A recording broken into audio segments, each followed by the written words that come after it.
is a professor of music in the Department of Jazz and Contemporary Improvisation at the University of Michigan. And as he is getting set up right now, he is going to giving a talk, the title of which is Improvisation and Anomalies in Music and Science.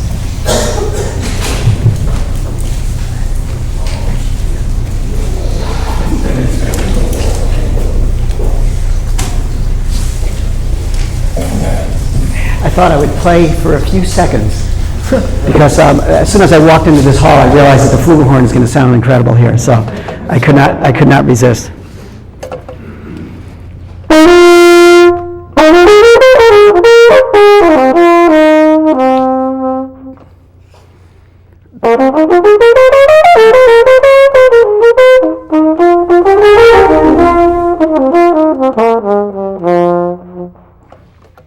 And it's okay to applaud if you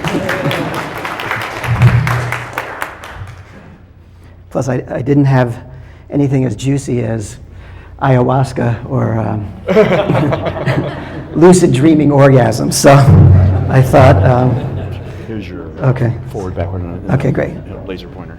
Great. Well, I thought I'd start by talking a little bit about what I do. Technically, I'm a professor of music, as Tom mentioned, and so I'm qualified to talk about jazz. And what's interesting is that there's a lot of colleagues outside of music are unaware of the fact that musical study is largely oriented towards classical music. So jazz departments, even though this is America, jazz departments are sort of outlying areas.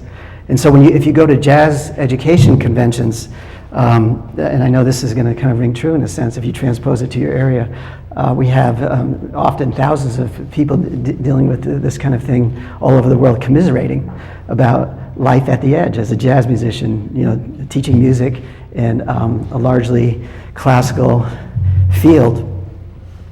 And I realize those of you dealing with in the sciences with anomalies, you have the same thing.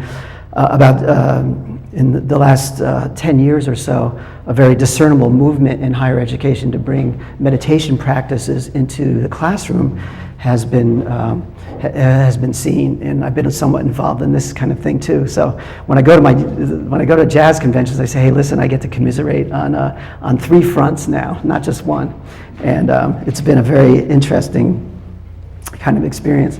And what's really fascinating about it is that in all of these areas, if you look to the roots of the respective knowledge traditions, what things, the areas that are sort of treated as anomalous are actually practices or areas that were core to the respective knowledge traditions. For instance, in the European classical tradition, Mozart and Brahms and Chopin and Liszt and mainly, like just 200 or 300 years ago, most of the musicians in that tradition were improvisers.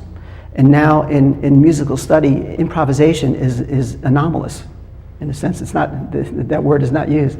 So very interesting. And when you look at meditation, even in the Western intellectual tradition, I think there's increasing awareness coming up now that going back to the Greeks, that that whole philosophical tradition was very much like not just an intellectual philosophical tradition, but a contemplative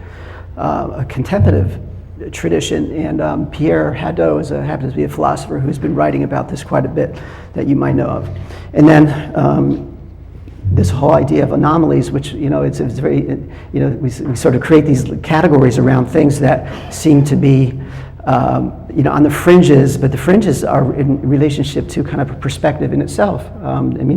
So when you look deeper into the tradition of scientific inquiry, I think there was a much more robust receptivity towards things that are considered anomalous. So in recent years, there's been kind of a resurgence of interest in improvisation, not just in music, but in a wide variety of fields. And I think of improvisation as kind of at the surface, different kinds of improvisation appear quite different from one another. Musicians, we create sounds. business entrepreneurs are dealing with sort of, marketing strategies and that sort of thing. But when we look at the sort of the inner workings of the improvisational experience, especially as evidenced in peak episodes, that we see considerable common ground between these modes of creativity. And I think of improvisation as kind of a core creative awareness. Heightened moment-to-moment conception, freedom from conditioning, communion with surroundings, heightened receptivity to new developments. And I'll go into this in a little bit more, that in music, we don't really use the term anomalies so much, but I mean, the parallel is clear. There's sort of in these heightened states, and I'm sure that the great science, I like to see the artists, scientists, and creative practitioners in many fields kind of tapped into the same thing, where new developments that kind of challenged the existing norms were not regarded. They weren't regarded with the sort of the sense of judgment that kind of prevails in a more ordinary state of consciousness. I think when we get into this heightened creative state or improvisatory state, regardless of field, that there's a kind of just a more fluid engagement with whatever objects of perception that we're dealing with. So, and certainly in music, the idea of sort of radical departures from the norm, sort of in that improvisatory state, it's, for improvisers, it's kind of like, it's a much lower stakes kind of variation from the norm, you might say. And so there may be insights from musical improvisation that to be gained that can be applied to other fields, and particularly science. Now, here's a few quotes. This is one of my favorite ones from jazz. So even is it possible that there are anomalies within anomalies? So jazz is anomalous in the broader spectrum of musical study, and then even within jazz, we have what we call the jazz wars. I don't know if you have things like that in science, but I'm sure you do. And so this is from Andre Hodier. Each of us has been a classifier, and when you get to anytime you get to the word jazz here, you can just put in the word science, and we have liked a certain quality in a certain kind of jazz, a certain kind of science. And this is it. If another kind lacks that quality, our reflex may be to exclude it from the world of jazz. We need to be protected and reassured. Familiar surroundings are the best shield against fear. We wage a preventive war.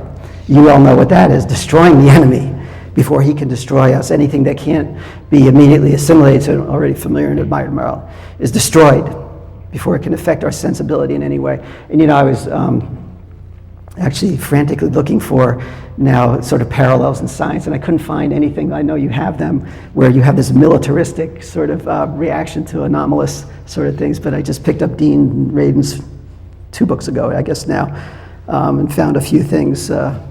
My opinion concerning the findings of parapsychologists is that many of them are dependent on clerical statistical errors in fraud.